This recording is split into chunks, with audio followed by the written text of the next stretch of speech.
physicality goes out the window. All you care about is playing your best in the moments of these games to get yourself back into the LCS and secure your spot once again. We'll see if they're able to make it happen yet another time, as we have entered picks and bans for game number 1 between TDK and Dignitas. You can already see Kindred and Corki banned away from Shiphtur, Apollo, and Kirei, along with Rise banned away from Flarezs and Alex, and now Kalista following the train for that OQ. He's really been a powerhouse on that champion. Yes, he has, and Kalista, you know, although it's one of those champions that OQ doesn't usually gravitate towards, he prefers Lucian, and when the team's going to play around him, he goes with Vayne.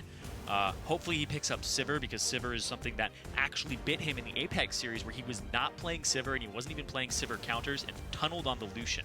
He also favors Ezreal, so the Kalista ban is a little bit strange, because I don't think OQ would prioritize it, but I've seen stranger things, and this Rise ban is most likely at Alex, because Rise has been coming back into the meta, top lane and in mid lane. But we'll see what ends up happening here with the Elise not banned off the table here, so Kirei would be able to play that, his favorite champion. Yeah, that Sivir still up as well. And again, just a reminder, this is on patch 6.6 still. So Poppy still just as strong, hasn't received the nerf hammer just yet. And that's why we see that banned away against BillyBoss. And now TDK are looking for that first pickup. Now they are on blue side, so they could try to hold on to that mid lane, see if they could try to deal with Shiphtur a little early on, or look for just something a little bit more powerful, as Lee Sin is being hovered right now. Doubt it. First picking a Lee Sin here, even though it's not a contested champion, would be really strange, and that I would buy. Top lane Ekko is incredibly strong. People have been catching on to it. Top lane Ekko is insane. Yeah, Ekko is going to be locked in. We'll see if it goes into the top, mid, or jungle. Haven't seen support or AD carry yet.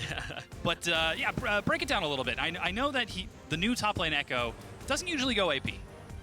No, he doesn't. He actually goes Sunfire Cave, Iceborne, Gauntlet, and he's incredibly powerful. He gets to chase you down the lane. The movement speed change on his passive, where it's better early and later, is huge. And he also has had cooldown reduced on his Q and his E early, so he has a lot of lane bully potential. You build him tank, you get multiple rotations off of your passive, so you get 3 stacks, chase him down until it's back off of cooldown, and just the slow he's able to throw out. He is an insane champion in the top lane, and with Grasp, he is 100% okay. But they do give up the Nidalee for this, which is very rare, because Nidalee is an S-tier pick that people first pick almost every time they can. Yeah, so it's going to be Nidalee and Kalista locked in answer for Team Dignitas. Kirei, we saw him succeed well on that Elise, but this time taking the slightly more aggressive, more gank-oriented Nidalee, and we'll see if he can pull it off. Whereas Apollo, again, another S-tier champion on that Sivir. Yep, Sivir for Apollo, it's something that he used to play back in the day as well. Very proficient on it, and it allows Dignitas to enable KiWiKid, which is what they love doing. He's the engage. If they're able to get that Alistar, which was hovered there for a moment, later in the draft, it's going to be fantastic for this Dig squad. And they took the Nidalee away from Kez, which was one of his signature champions alongside Evelynn and Elise. But this is the most meta of them. Elise is the one tier down, and Kez has been picking up more things that we've been seeing lately from him, like Graves. We've also been seeing things like Gragas as well, and that's why it was banned away.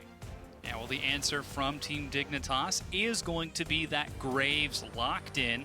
Still can be flexed. This is a very flexible team aside from that Janna. We know that's going to be going to Trance in the bottom. And in fact, when we saw that highlight earlier by KiWiKid, that was KiWiKid landing the Alistar headbutt pulverize combo onto Trance's Janna in Game 5 against Team Fusion. And I see Alistar is still open. So we might be getting some flashbacks, trying to tilt Trance right off the bat. Well, the thing is that Janna has so many ways to stop the Alistar combo that would really be on Trance that pulverize combo was allowed to happen. And these lock-ins are just really good for Dignitas. This is incredible. Yeah, Azir and Maokai. I had to stop myself from saying Maokai there. Maokai locked in for the top lane. This is just S-tier picks across the board. Maokai, top lane, incredibly good. Azir, mid lane, back in the meta. And then Nidalee jungle, definitely S-tier. And Sivir does so much damage, enables the team incredibly well. And now with BillyBoss on a safe tank, I'm not worried too much about him. The only thing is that the Ekko top lane can bully the Maokai, and if Flarezs is going to get an advantage in that lane, which, knowing Flarezs, he's either going to get an advantage or he's going to die over and over again trying. That's the lane I'm looking at here just because of the matchup. Yeah, we'll definitely have to keep an eye on the sustain of Grasp of the Undying Ekko and Maokai with that built-in kit. Ooh, yeah. Vel'Koz being hovered as the answer Alex to can do Azir. it. Alex can do it. And he locks it in. All right, so right now, I was talking about lane matchups. Ekko into Maokai, counter matchup. Vel'Koz into Azir, counter matchup.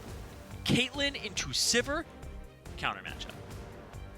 The range disparity is huge. TDK across the board. Dignitas were locking in these picks that are S-tier picks, but TDK have been countering them across the board with theirs. We'll see if these lane matchups are going to be enough to propel Team Dragon Knights into victory in this game number 1, as Bard is the final pickup for Dignitas. A very strong team composition, but Zirene, you just said it. It's counter matchup city for TDK. Yeah, but what ends up happening here is this Bard last pick. This will enable KiWiKid to roam, which we have always known KiWiKid to be a roaming support. Back when he would play Annie support, he would leave the lane, he would back, and he would show up middle for no reason. He would even start mind gaming his opponents with pink wards and start leaving the lane and just sit on them. So KiWiKid with a roaming support, we'll see what he's able to do in the promotion tournament. Game 1 for his team here in this elimination match. But like you said, TDK, they do have advantageous lanes here. I expect the 2-on-2 to come out. Yeah, it's placing a lot of stock during that laning phase and hoping that it pays off well, whereas Dignitas, on the other hand, looking to get everybody grouped up towards that mid to late game where they can get Azir and Sivir to start stacking some massive AoE. Yeah. It looks to be a very thrilling first game as we've got everybody getting ready. The coaches shaking hands as we get this series underway. We want to know who you think is going to take game number 1 and, more importantly, the series. Send either hashtag TDKWin or hashtag DIGWin to @LOL Esports, and we'll tally those votes as we get on into it. But things are looking good for both of them. Yeah, Dignitas, of course, have very incredibly strong picks. Everybody seems rather comfortable on them. Kirei aggressive, BillyBoss tank, Apollo wave clear, KiWiKid roam, and Shiphtur has a wave clear scaling mid laner. So Dignitas are in a great position, but TDK do have lane advantages here for multiple champions. We'll see what ends up happening. It's going to be on Kirei and KiWiKid to upset these lanes.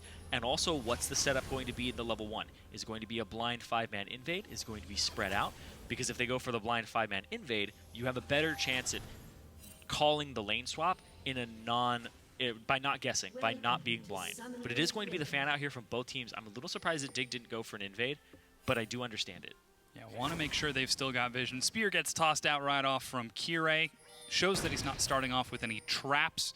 While, as you mentioned, everybody else takes those defensive lines. So 45 seconds in, this is again game number 1 between Team Dragon Knights, the number 2 seed from Challenger, versus Team Dignitas, the number 10 seed from the LCS Spring 2016. Yeah, and you're talking about Dignitas 10th seed. Right before the end of the season, they were 8th seed. They were going to be able to play the have a better chance immediately into the double elimination portion of the bracket, but they slid down to 10th. Renegade passed them. Tip ended up staying in that 9th place spot. So Dignitas, it's been rather heartbreaking for them and their fans. They are on a 6-game losing streak in the LCS, and they risk not being in it with this promotion tournament match. But KiWiKid, will he continue to be the king of relegation, or will Alex still be the professional booster? We'll find out. One of them gets a mark on their record after this game. No perfect records anymore. Looks like we are going to see the lane swap from Apollo. Double blue start from TDK. There's no ward, and actually he's just going to take the small sentinels away to deny some of the experience. Okay. So it's a triple jungle here from Dignitas, having KiWiKid roam around with the double jungle. And Apollo's just in the top lane. I don't think he's actually shown himself just yet, and there he goes. He pops out, starts clearing the wave. And so that's going to be OQ in the bottom lane, shoving it up, and Apollo trying to get his freeze. So he's not looking to shove it at all, whereas OQ, he's looking to shove it. So OQ's going to shove it up. Apollo's waiting a little bit here. This is how you slow push the wave. You don't immediately fast push it, so you allow it to build up a tiny bit. And then you're just going to be able to 4-man take the top turret, and this is essentially a lane swap, even though KiWiKid was on the opposite side of the map. It's not too important for supports. Yeah, a bit of a late execution, but it seems like it's working out rather well. The minion wave crashes for TDK. They've got another one incoming, but the pressure's on right now as the next cannon minion wave is going to find Trance, OQ, and Flarezs. They're getting some good clear out right now, but might be a little bit more difficult to take this tier 1 right away. Yeah, this is actually going to be really risky. I think this wave is going to be gone right in time. Ooh. Oh, man. That was really close. So, yeah, TDK, appropriate bounce there, but Dignitas did it better. Yeah, very, very large minion wave built up for Dignitas. It arrives a bit later, but they've got the luxury of a very large minion wave and a good minion proxy. So I guess the word I wanted to use wasn't really bounce, it was more of setup for the turret.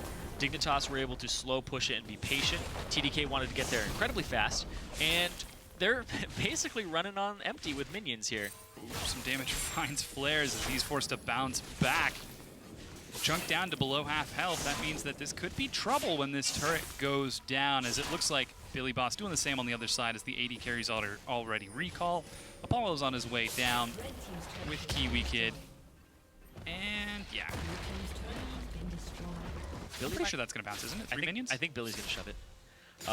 So what's ended up happening at the evolution of these lane swaps is, as a top laner, you no longer bounce it and walk away. You don't care if it bounces or not anymore. Because if they're going to send their AD carry and support to top lane, you shove that wave. You clear that wave out, you try to push it as far as you can onto the other side so that the AD carry has to answer that wave closer to their tier 2, and then it's just a longer distance to your tier 1. So you can see right there, both top laners tried to shove out that wave. BillyBoss actually ended up getting a little bit more out of it. Yeah, KiWiKid finds Flarezs rather early on and is able to zone him away from the minion wave, just denying some experience. Kirei goes super deep. Red buff is going to slow him. He flashes. Will he be able to make it over the wall? Stun doesn't quite find him. And he just takes the penguin slide to safety. So that's a flash from Flarezs, also a flash from Kirei. So Flash is answered 1 for 1. But meanwhile, the lane shove from Apollo has just been solo here, and KiWiKid, of course, harassing, roaming around, just causing as much havoc as possible on the support, doing what he does best. Yeah, that's a very successful steal. They will trade some flashes, but in the end, it's all said and done. Now, bottom tier 1 and top tier 1 look to be pressured from both of the teams as the lane swap continues. Knock out those turrets nice and quick. Try to snowball out of this laning phase as quickly as possible. And with double cull from both of the AD carries, don't expect to see any action anytime soon. Yep, rather typical now to get a cull on your first back and lane swap. You'll be able to complete that item and have it go off around, I'd say, about the 13-14 minute mark if you CS appropriately from then on. Yeah, so they're just going to pressure these turrets as quickly as possible. Both teams, again, going to be successful in breaking down those tier 1 turrets. Now, what this effectively has done, though, is put mid lane on a bit of an island. Yes, yeah, and when you look at that, Alex has actually had to blow through all of his potions, whereas Shiphtur is perfectly fine here. And this is a counter matchup in favor of the Vel'Koz, but there is a caveat here. You have to be a little bit on the aggressive side. You have to be able to poke him out a tiny bit. Your range is superior as Vel'Koz, and then in the mid game, you're able to just throw out the ultimate. You're able to just throw it across the team, and Azir has to kind of dive for you, which is what an Azir does not want to do. So Alex is in a spot that most Vel'Kozes will find themselves in when you try to play this matchup, but you have to be a very, very good Vel'Koz. Kirei? Ooh.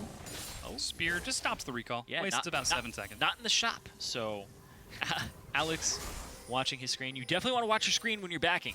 I know you want to buy very quickly, but you'll save yourself. Meanwhile, minions continue to be cleared. You just saw Rift Herald picked up by Kez, who opts for an early recall. In this bottom lane CS, you can see OQ with an advantage over Apollo by a decent amount at this point, 16 CS up. He's going to be shoving him in here. Kirei is playing to this bot side, but so is Kez. So both junglers very aware where their attention should be, because OQ has an advantage in this lane. Being the Caitlyn over the Sivir and being able to just purchase Swifty Boots straight out, that is insane. You back for Swifty Boots and you're like, this is my damage item as Caitlyn. Because okay, so not to be a dank memer or anything, but when Doublelift talked about auto spacing, he was talking about the distance in terms of auto attack range distance and then movement speed in comparison. So the difference between the Caitlyn auto attack and the Sivir auto attack is 150 range, and if you're able to attack and turn around and run faster than the person, you can keep your autos out of their range. There's no retaliation at that point. Thus, auto spacing was born. And that's exactly what we're That's seeing what in this OQ's game. Yeah, Apollo was just getting harassed out by OQ, and he's already missed out on a few of these minions. As you mentioned, it's about now 20 CS difference between the two, and more importantly, that Cull is just getting further and further apart as OQ snowball further and further. And this is one of those things that as the enemy AD carry, you go, who does that? Who does that? Who comes back to the lane with Swifty boots when you maybe could have been able to come back with a pickaxe, with a BF sword? Like, that's at one of those points where you're just kind of angry at the person. You can't really get practice against that because it's very unusual. But it's a very unique style from OQ here. But it will hurt him in the mid game if he doesn't get enough of an advantage over Apollo. If Apollo's able to get this wave, he doesn't get harassed off of it, then it's a not ideal investment. Apollo's able to bounce back, have his BF sword item completed before OQ.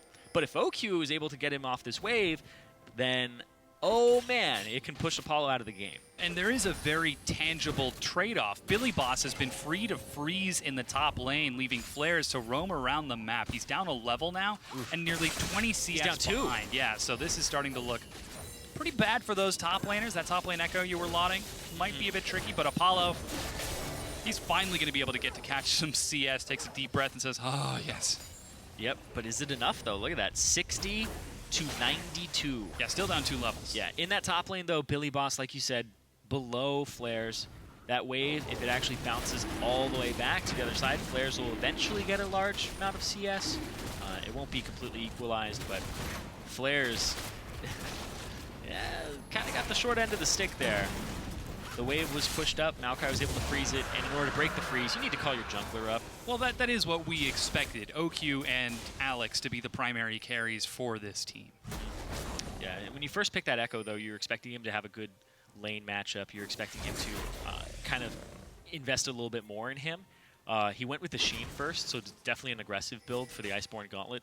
But he's against a mostly AP team, so I would expect him to actually start building towards the Spirit Visage rather quickly afterward. So far, Team Dignitas look like they've got pretty comfortable control of the early game. They took the first Dragon, they took the first Rift Herald, and they're trying to shut down Apollo. Seems like things are going their way so far. And again, this is what they picked for. A lot of stock in this early game. Try to unlock OQ and Alex to farm up and get towards those late game hyper carries. Is Caitlyn still technically a hyper carry, or do we not consider her that anymore? Caitlyn's a little interesting now because she's definitely a lane bully still. She still has that play pattern. And she's kind of a zone control carry. I don't know if I'd call her a hyper carry anymore. She's rather bursty, especially since we made attack speed not scale as easily for her. It's 0.9, kind of like Kalista gets 0.9 value of AD, as opposed to the full 1.0. So she scales less with that, but she's definitely still a champion that can chunk you out. Her traps and her zoning allows her to have more damage.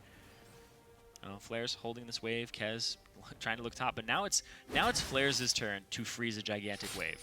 And Billy, he will have an opportunity to make some plays on the opposite side of the map. Oh, he put the trap in front of him! Kirei gets caught on the trap, chunked down to half. There's the ace in the hole, the laser on top. He goes down, first blood, Alex in. What a god! OQ, he knows he's in the bush. He throws the trap in his path, and Kirei didn't flash over the trap. He ended up eating it, eating a full value Q, headshot that's enhanced, and then the ace in the hole with Alex on the backup there. And they're going to get mid-turret off of this. TDK just blew this game wide open early on. Yeah, there's just not enough wave clear to keep that up. Looks like BillyBoss is trying to take on Flarezs, though. He's doing some really great damage. Yeah. Flarezs, whoa, Flarezs. He's Flarezs. getting some good AP damage in. He tries to catch back up. Flarezs goes low. He got the shield! The flash shield from Trance. What the heck? Flarezs, he's 2 levels down. He starts dueling him. He gets a level up. He ends up using his ultimate really early on in that fight to just jump back in. And Billy would have had that if it wasn't for the Janna showing up there for Trance, getting the assist with the shield. And this is exactly what you talked about. Flarezs is going to win this lane by killing you or die trying. Yeah, Flarezs, he's not in the top 4 for LCS, but this guy likes to gamble all the time. He should be in Vegas because he just goes insane. He's going to win you the game, or he's going to be one of the people who loses the game for you. There goes the flash, dodges the stun, and Flarezs gets out. Kirei just has to watch as that Ekko disappears. This Flarezs, he walks up. It's like, okay, I'm level 6. He doesn't even walk into his shield. he just man modes it, goes forward, tries to retreat. He knows that he wants to set his retreat with the chrono shift. Boom. Gets the shield. Oh man! So Flarezs was still level 6 when that ended. He got level 7 after he cleared the minion wave. So it was 2 levels down. 2 levels down. And he would have lost. And he still goes for that though. But that's crazy. So you have to be communicating with your team like, I'm gonna fight him for 20 seconds. Come here in the second 18, 19 and save me. And Trance even had to blow Flash to get into range to even do that. I feel like that's the sort of thing where if I were to pull it off, my team would be like, no, no, no, no, no, and just let me die. No, in solo queue, that's where somebody, if they're really paying attention, is like, I gotta go save this guy, he's a madman. Or they're just like, what is he doing? Yeah. He's 2 level, what? You start spam pinging him back. The question mark ping. Yeah, when he dies, you just question mark ping him 5 times. All right, so off of that recall, that's going to put a Rod of Ages for BillyBoss. He didn't get the kill, but he's still up in more than twice the CS, well, up to twice the CS of Flarezs now, who's now catching that minion wave, though Flarezs, again, going for that tanky route. Got the Spectre's Cowl, got his Sheen, while everyone else looks for some Swifties and damage as OQ and Alex look to start. Oh, coming TP online. from, what? Billy TP'd onto a ward that was in between Alex and Kez, and then he just stops it. So Billy doesn't have TP, Flarezs does. Flarezs will try to push this minion wave out, and if they want to create a play on the opposite side of the map, they are 100% free to do so on TDK's side. And TDK, almost 2,000 gold up at this point, 1.5k over Dignitas. And TDK were saying that they think they have a good chance to win this, and this bot lane is definitely helping out in that. Both Trance and OQ are definitely doing work. And OQ was brought on to give, or sorry, Trance was brought on to give OQ a support that has a lot of experience in the role. They originally had Bishu, who was making the transition from mid to support, and Trance was brought on to unlock this guy. And it seems to be working. He's unlocked a decent amount of this team too. Yeah, a huge CS lead for OQ. Already shoving up to the turret. Sivir has great wave clear, but not when she can't get to the minions. The trap's even zoning it off. So OQ, Q. So he ended up putting 4 points into his Q, and then he started going for traps. He'll probably end up having his Q maxed next level. So instead of the level 9, 5 rank Q, he ended up going for, I need more traps. I just need to siege. I need to get this tier 2 turret. So he's immediately looking at what the next objective is in the next few minutes when he levels up, and saying that I need to have more traps. I need to be able to wall off this area in siege, because what is the Sivir going to do to break your siege this early on? She'll throw out her boomerang blade and her ricochet, but if you just push her off of the turret, she does that twice, then you've already done like 500 damage to her. She doesn't have lifesteal at this point. Once again, TDK have control of this mid-game. Shiphtur gets Alex. A great stun. There goes the damage. He dashes forward and is barely able to make it out with just over 100 health. Ooh. Dragon 2 picked up, and they burned both of Shiphtur's summoners. I'm going to have to see where Flarezs end up going. Ooh. Found somebody. It wasn't the person he was looking for, but Shiphtur backed way off, used both summoner spells to do that in exchange for no summoner spells from TDK. So very aggressive play there, and this Azir is left wide open in a mid lane that has a less than half HP turret right now. So TDK will eventually get this turret if they call up their Caitlyn. And this is the final thing that Dignitas have got going for them. They've got a CS advantage on BillyBoss, who we saw get shut down by Flarezs, but Shiphtur is now even in CS with Alex Edge. He's been ahead for the past 5 minutes or so, maybe by about 2 or 3 minion waves, but that final push was enough to balance it right back out and bring it back to even in items. Yeah, but when I look at the gold that Alex has, Alex is 800 gold up. He has a kill, he's even in CS, but you have to start thinking about, okay, they're even in turrets. What is giving him this gold? Well, it's probably he's CSing some jungle creeps. He's taking some high value for them. And look at this, Flarezs jumping into 3. He's got some regret right there. Doesn't have the chrono shift, but he flashes and gets out so fast with that passive. That Z-Drive resonance. There was a spear following him. You got to clench at those moments. It's like, it's going to hit me. Oh, just barely. So Flarezs, once again, that's the thing with this TDK squad, and that's the thing about the Flarezs as a player. He's very aggressive, and he's going to take every opportunity he sees, but sometimes those opportunities are lying to him. They look good, but immediately they turn so sour and so bad that Flarezs will sometimes, and I think we'll probably see it throughout this series, he'll sometimes end up costing his team a fight. The siege begins for TDK with the Dragon number 2. They are shredding through that turret's health with just a single auto attack. All it would take is a single minion, and Kez is going to be the one who gets the finishing blow. So that's the third turret dropped for Team Dignitas by Dragon Knights, and now they're looking to go for Rift Herald, catching it as it respawns. Though Dignitas are grouped, they finally got all 5 members. Yeah, you can't do the Rift Herald just yet when you have all 5 members of Dignitas in the mid lane. The siege potential from this team is still rather good too, so they're able to use Shiphtur and Apollo clear waves and actually get some damage down. Blue buff being contested here. Not enough members of TDK on the side, so it's going to come down to Kez, and no. Kirei decides to use his smite to secure it. Now there goes the Herald. OQ's already given it up. He's on the far side of the map trying to catch some minions and look for the tier 2, though BillyBoss finally has his TP back up. Rift Herald secured for Dignitas. We'll have to see if they can make anything happen with it. You know, Kirei, he's been roaming all over the map this game. So far, his roams have been unsuccessful. He's only been caught twice. Yeah, that's true. He hasn't really been too successful in this Nidalee. He's been able to throw out some spears and get a flash, I think, at one point. But when he ended up getting caught by OQ, it was just a straight-up outplay there. And speaking of OQ, he went for Alacrity Boots very early on. OQ is sitting at 420 move speed, 423. So with the rapid-fire cannon early on, Swiftness and Alacrity. And OQ loves to split push. That's the thing about this guy, is he plays like a top laner. In his second life, his previous life, he was a top laner. And he would split push, and he basically played like Flarezs does. And he had OQ moments where he gets caught out and dies.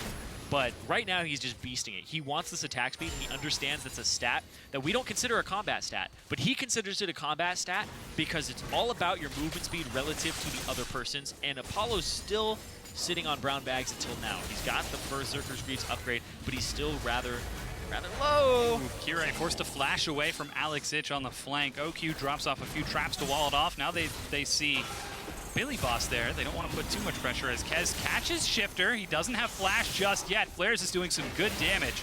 Yep.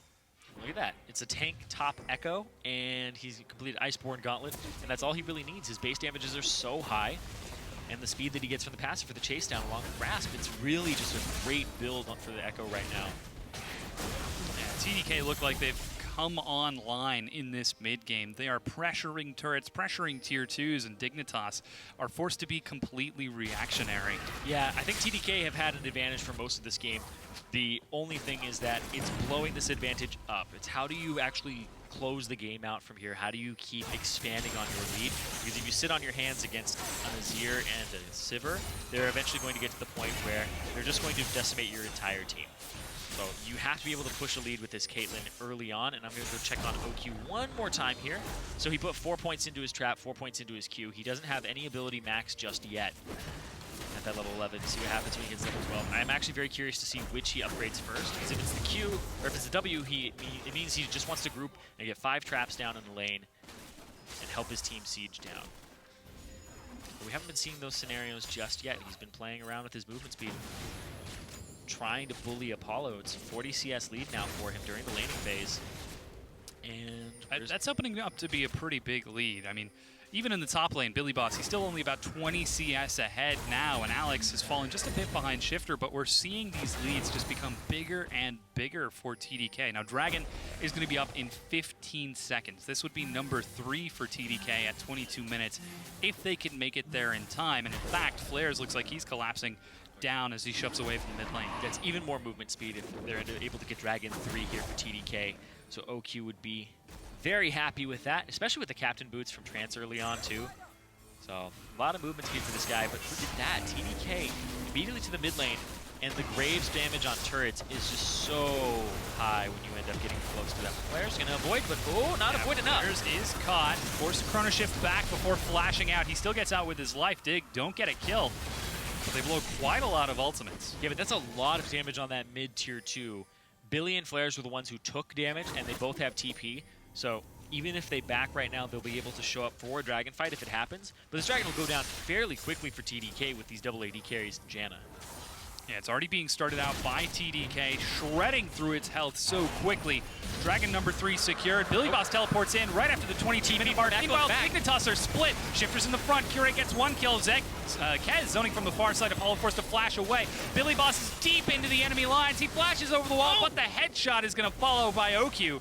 And Dignitas, without a tank, have got to run away. Low mana on Shiphtur. Can he keep himself up? OQ is single-handedly chasing them down, fully living up to that Officer Caitlyn fantasy. And now here comes Flarezs and Kez chasing down Shiphtur. He forced the flash away. Still no mana. Kez is low, finally going to go down. Flarezs makes another turret, but OQ's still not done. Yeah, OQ's just going to keep running around, dodging these skill shots, see what he can do, and he's actually just going to back off now and cede the fight to Dig.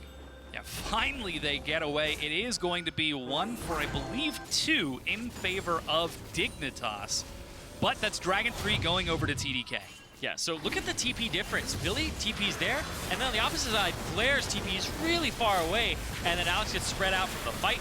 Everybody peels off onto BillyBoss as Flarezs goes up to the side, and they try to get Apollo, but Apollo's able to ditch out. OQ gets the headshot over the wall, and then just the movement speed kiting from the other side. Shiphtur doesn't have enough mana right now to really combo anybody. He's waiting on some soldiers too, so ends up traveling through. The stun ends up hitting Flarezs, so Flarezs can't follow and get the slow off. So no Iceborne Gauntlet there, which would have been really big coming into this follow-up here. And they don't have the wards to continue. That's the thing, is when you're Caitlyn and you're trying to get towards these guys, you need to keep that distance so you can't face check a bush at all. And he didn't have the wards to put down. He didn't have the blue trinket available or the backup from Trance. It is going to be gold lead in favor of TDK when it's all said and done. About 2,000 in their favor. It's not growing, though. You're right. Dignitas, they were able to take that fight back. Now, after the 20 minute, that means Baron has spawned, and TDK want to make sure they've got vision just in case any shenanigans might happen, as BillyBoss is on the far side trying to answer OQ and Trance, looking for that fast tier 2. And nobody's here really to answer OQ and Trance except for Billy, and Billy only has Glacial Shroud as an armor item right now, up against a 2.5 item Caitlyn. Caitlyn's gonna get this turret. OQ, now he's gonna start running towards this side. Blue buff is up, so I assume they will take that away from Shiphtur, make sure the Azir doesn't have that for the siege.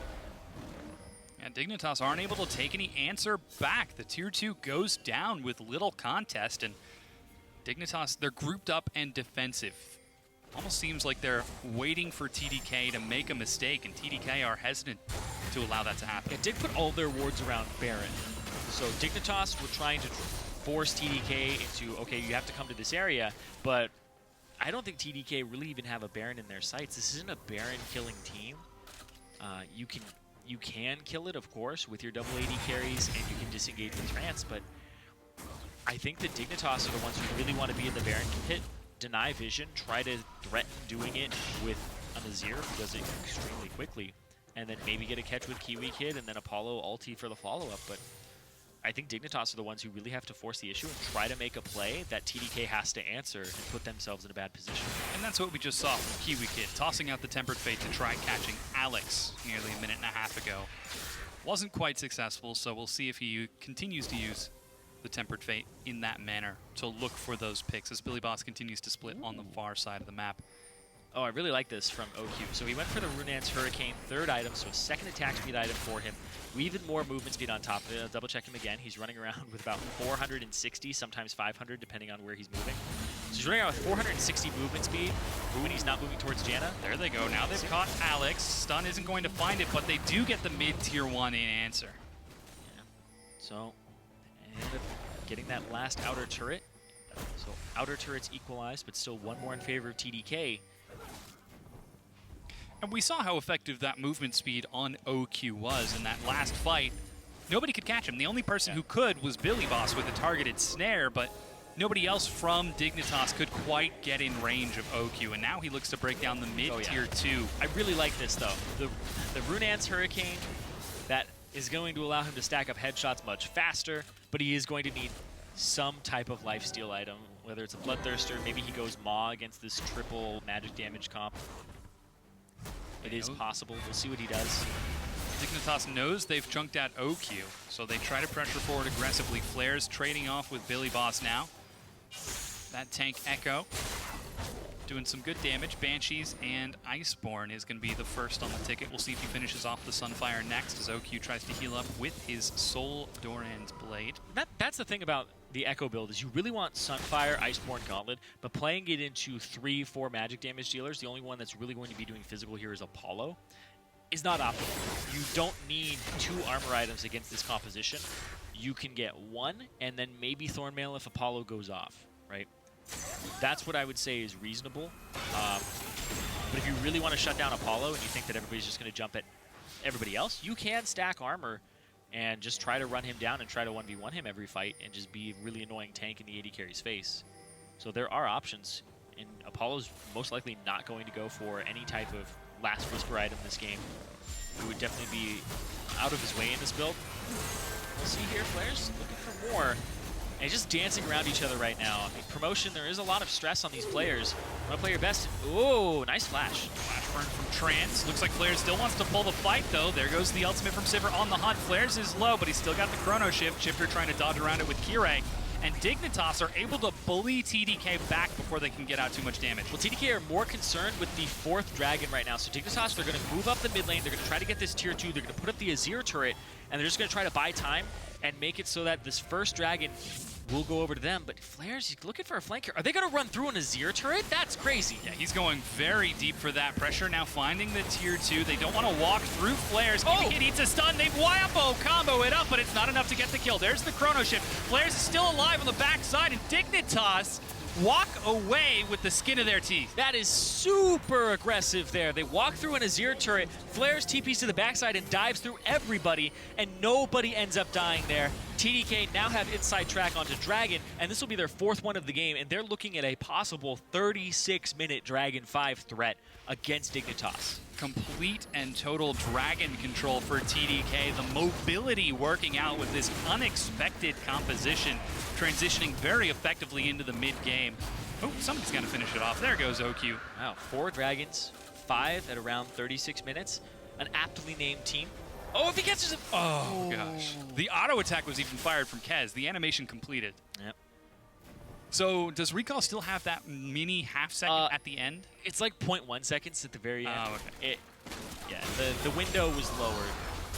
Ooh, Apollo looking for Flarezs. He's got some help from Kiwi and Billy. There goes the Tempered Fate. Oh, they're going to lock him against the wall right now. Flarezs is indeed caught, but he's very tanky. No chrono shift. Oh, he just gets it off of cooldown and immediately hops back out. But there's Shiphtur. He's actually getting slows. Wow, stunned quite a bit. It takes 5 members of Dignitas to drop him. Yeah, and Flarezs, he just has so much in that Ekko build with the tank. And oh boy. Yeah, Kiwi didn't want to be there. Apparently not. So Kiwi's going to get picked off on the side by Kez there, assuming a collateral damage ended up finishing him off on the side. But oh man, so 1-for-1 that stops Dignitas from having the possible Baron threat.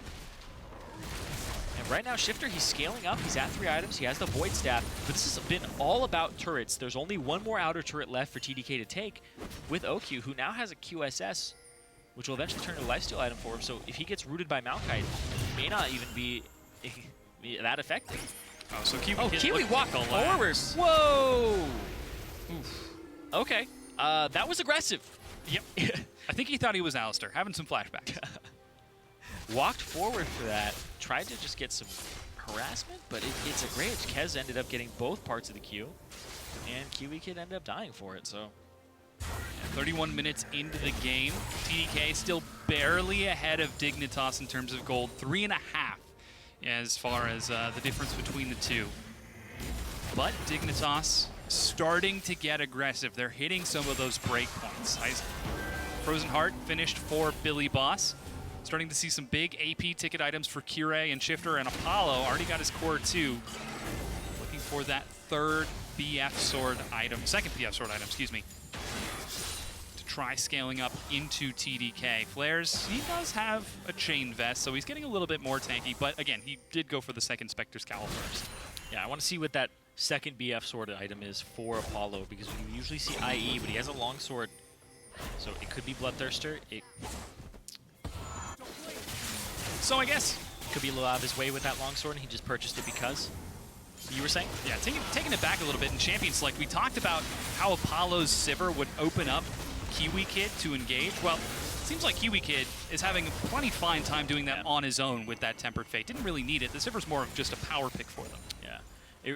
It's something that Apollo's very comfortable on. He's always been a backline AD carry player, so Sivir has become more and more of that. She can hit tanks, and then the Ricochet will actually access the enemy backline. So if he just plays back and safe, then he's good. But OQ has been making his life a living hell. He's just been attacking him with abusing the Caitlyn advantage.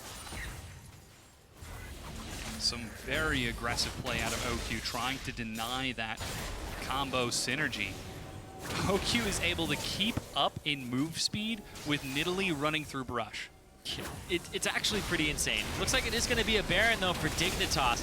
Is this where they say, well, we go for broke? Dignitas Baron's a thing, but not a promotion tournament. Practicality goes out the window. They're doing a lot of damage. There goes a great Tempered Fate. They get the Baron. Can they get out, though? Teleport is completed by Flarezs. Kez leads the charge with the rest of his team.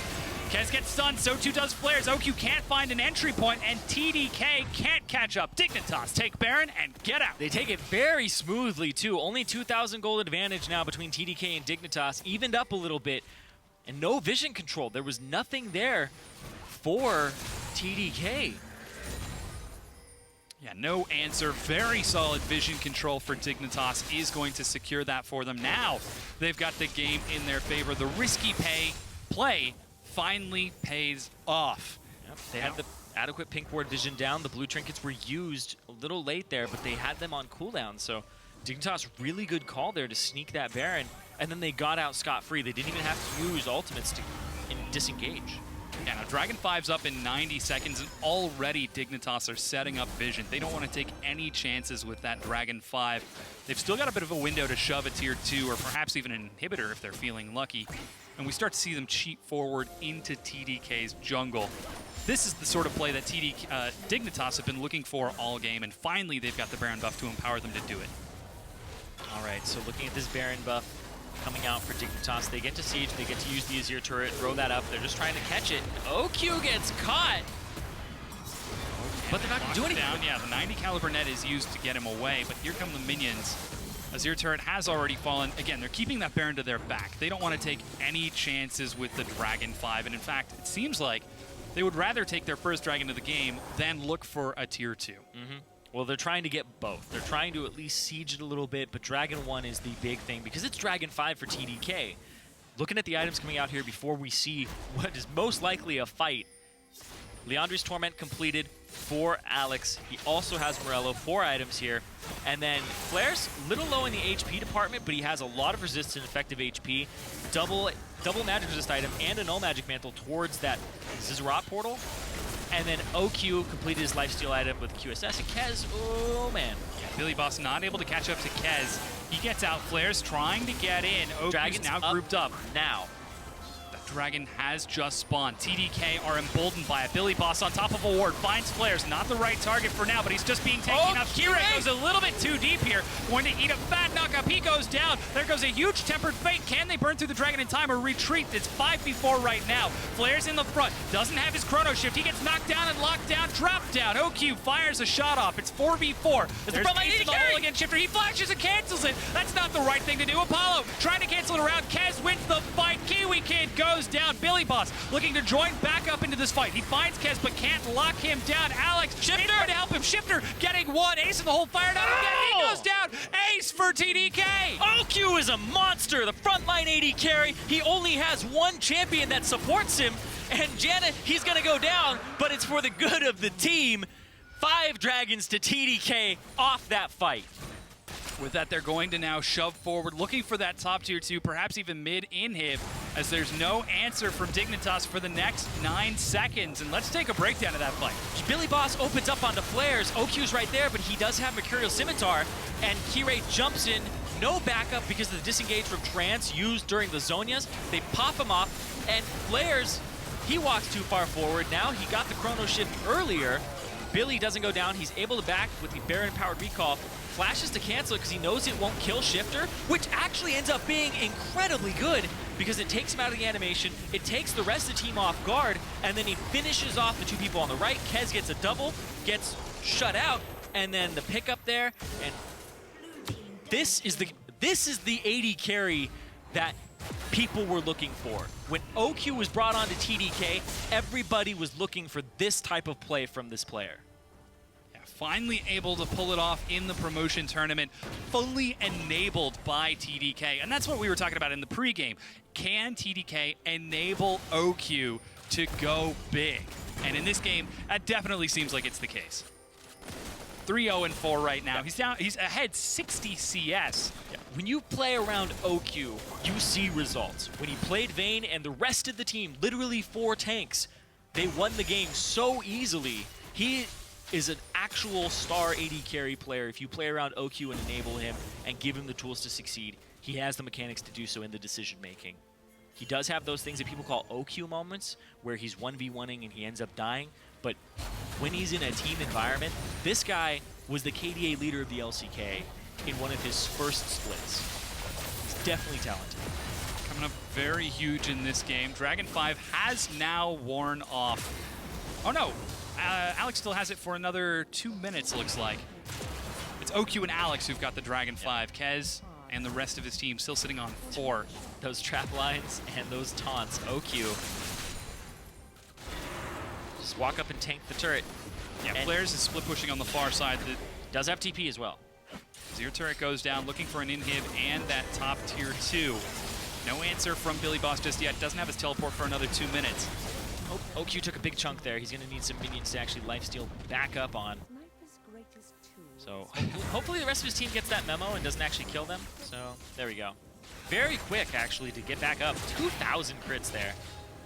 Spear finds Alex. Unfortunately, not any lifesteal on Vel'Koz, but already the trap line has been laid. And despite the excellent wave clear of Azir and Sivir, they just can't quite get in. There goes the teleport from Flarezs. Looks like he wants to pull the trigger. Kiwi's caught. The inhibitor goes down. Kirei trying to kite it out on the side, but their focus is this inhib.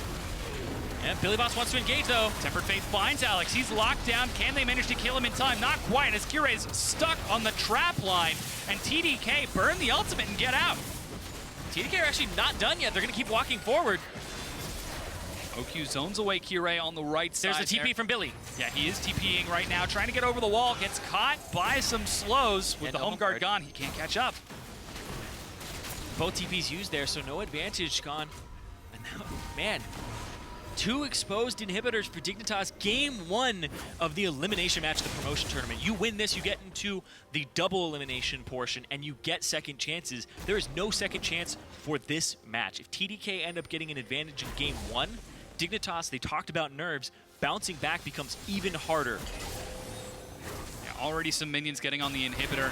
Baron has just spawned, and Dignitas aren't taking any chances. They're already at the pit as 5, regardless of that teleport. Ace in the hole is going to find some damage against Shiphtur. Flarezs trying to chunk him down. There goes On the Hunt, used to retreat, and Dignitas are backing away from this as TDK continue to pressure forward slowly but surely. Flarezs, he's got a Guardian Angel right now. He is so emboldened by the rest of his team. OQ flanking from the far side, and Dignitas are chased back into their base. OQ gets chunked out, but they just can't kill him. Oh, the damage. Almost taking out Shiphtur there. He has to use his heal. And Flarezs is going to keep diving in as they get this inhibitor, and TDK positioned for the bottom inhib as well. Yeah, zoning away so effectively. It seems like there's nothing Dignitas can do to get in if they're using their On the Hunt defensively. Shiphtur runs out with the home guard, but with 2 inhibs down, it might already be too late as TDK are already out of there. And Dragon is up in 70 seconds for another 5. They're over the wall. Oh, thank goodness.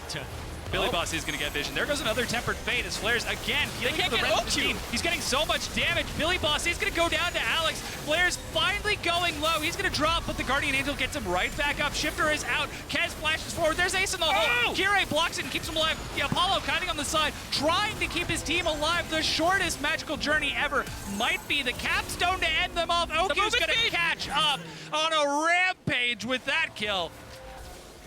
OQ just keeps impressing over and over again. He's just skirting, he's flirting with death in these fights. Shiphtur is almost taking him out in a combo because he doesn't have magic resist with Maw. He's full build right now, and he's just relying on the lifesteal. He's playing on the head of a pin here. Kirei! Oh, stepping on a trap. He gets locked down and dropped by Kez. KiWiKid lands a good stun, but the rest of his team is dead. Shiphtur is alive, and on the wrong side of the wall, Correction, Shiphtur was alive. It's 10 seconds left for BillyBoss. Here comes a minion wave. OQ's already healing up so much and looking this will to be end this game. TDK, off the back of a lot of great plays here from OQ and lane advantage, itemization in the way he's playing around movement speed right now. Tempered Fate buys some time, but it's 5v2 right now. Still 15 seconds for Apollo. They're on the Nexus, and TDK are looking to win. They are going to win game number 1 against Dignitas in the promotion tournament. And they do it in style. Off to a 1-0 start here for TDK. Over in Europe, we ended up seeing all 3 LCS teams make it back in. In NA, Team Dragon Knights right off the bat are saying, this is going to be an actual slugfest here against the 10th place Dignitas. TDK had a late season surge when they brought on Trance, Alex, and Flarezs, and they invigorated the other members. OQ unlocked by having Trance alongside him. And the way that OQ plays, just the little things. He is so conscious of when he's moving towards Janna, when he's moving towards Trance. OQ is walking forward and playing as if he has a Lulu, because when he walks forward with all of that movement speed, he turns around and he's at 500 movement speed when he's retreating. So he basically has Lulu Whimsy on him when he's walking away. So he's completely confident in being that far forward, and it's actually very beautiful to watch. It's the way if Freak was here, Freak would be like, that's my AD, that's my boy. He's enabling him. He's showing other people how Freak likes to play the game, but he's just not good enough to do so. Yeah. Well, a little bit of envy from Freak, but yeah. Again, that was OQ is super good, playing incredibly well, and the rest of TDK being confident enough to say, you know what, our win condition, let OQ carry us. Let OQ win this game by being so fast, by being such a bully in this matchup. That takes a lot to do with a relatively new lineup, and the fact that they've been able to pull it together like this over the past 2 or 3 weeks speaks to how the team has been playing. Yeah, they've had a little bit of extra time, of course, with the promotion tournament being pushed back, and now it just looks like a squad that even if they don't have multiple tanks for OQ, they're still able to play around him in a way and enable him. So Trance on that Janna, moving forward, you have to really think about what you're going to do about OQ and what you're going to play against him, because even though there's a Vel'Koz in this game, poke champion, long range, the Caitlyn outdamaged him. Yeah. So Alex ended up having to be a backline, just play kind of second fiddle to OQ in this game and not be the star.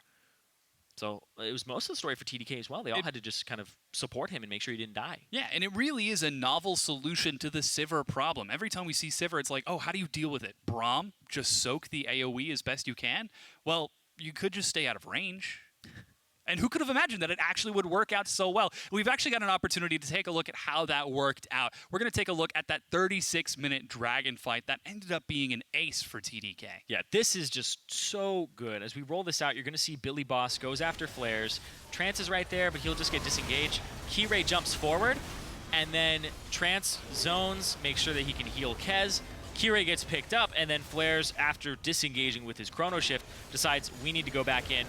Sacrifices himself, and Flarezs just goes hard. That's just who Flarezs is. OQ doesn't quite pick up BillyBoss there. And then he flashes to cancel it, get an auto attack off, and then he just turns onto Apollo. Kez is there for the follow-up, and just the communication and how quickly this team decides it's ham time is insane. Walks forward, gets him, and OQ with the finish onto Shiphtur. Yeah. It's just so beautifully played there. They're sacrificing members, but they're sacrificing them for more return. They're saying, okay, you're going to keep going, Flarezs. You're going to die, but you're going to put the team in a great position, and you're going to be able to set up more kills, which ends up being the ace there. And OQ just went off that game. And I love watching Flarezs play as well, because you never know what he's going to do. I'm sitting there going, well, this is not the right time to go in, but he's always going in. Basically, if it's anybody on the same screen as him, he's like, get out of here, and he'll just bite them. So when he's behind, it's kind of foolish, and the rest of his team has to back him up, and we saw it this game, but it worked out. But when he's ahead, he just decimates and split pushes all game. Yeah, which is exactly what we saw. Anyways, we're going to step away for a while the teams regroup for round number 2 between Dignitas and TDK. Don't go anywhere. We'll be right back.